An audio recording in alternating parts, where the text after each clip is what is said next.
Welcome to This Explainer, everyone. Today, we're diving into a deeply human story, one that really hits home and reminds us just how quickly, literally in an instant, life can turn completely upside down. By listening to the first-hand accounts of Elías Kisler, his wife, his mother, and his kids, we're going to see the massive, cascading effects of a sudden medical emergency and how a community is being called upon right now to step up and help.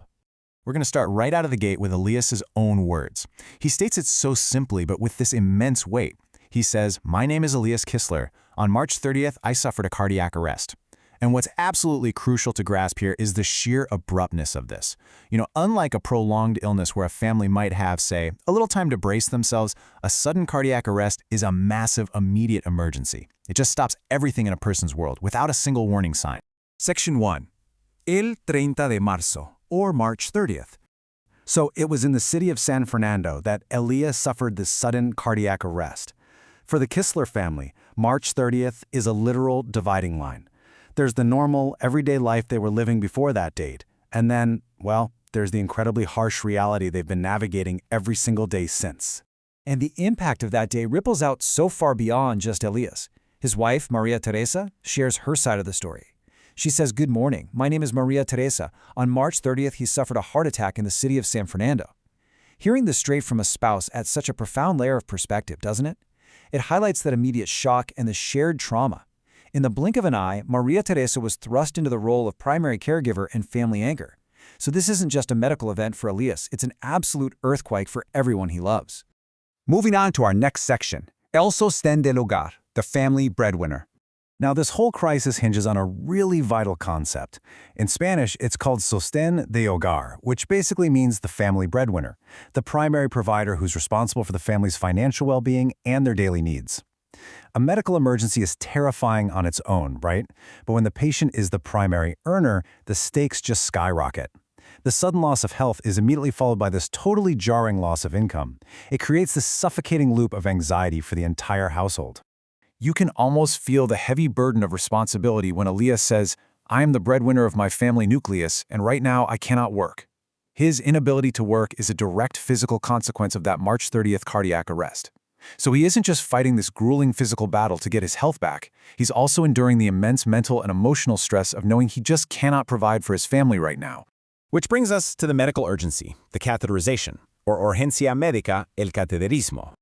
Okay, so what does this all mean for his recovery?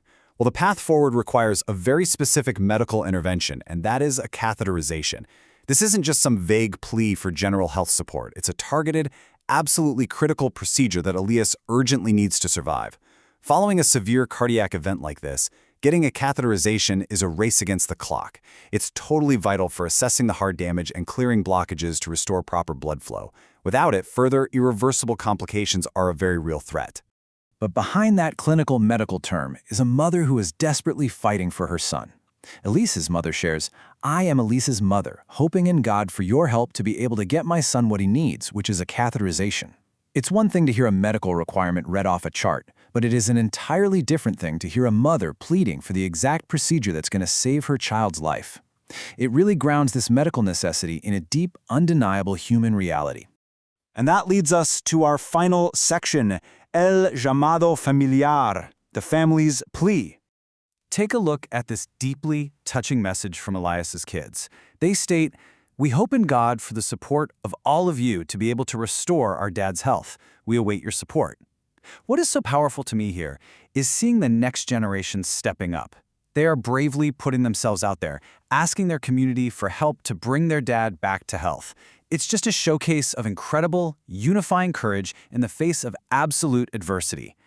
So, for those of you wondering how you can actually make a tangible difference right now, the family is asking for two specific things. First, financial support, or apoyo económico, to cover those staggering costs of the catheterization, along with their daily living expenses since Elías can't work. And second, prayers, or oraciones, for his safe recovery. Structuring their need this way is great because it leaves zero ambiguity about how we can directly step in and help lift this heavy burden. To wrap things up today, I want to leave you with this final thought.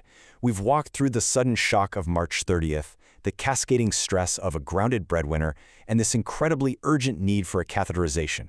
The facts are clear, and the human element, well, it's undeniable. So the question is, will you stand with Elias, Maria Teresa, and their family in their moment of greatest need? Thank you so much for taking the time to learn about their story today.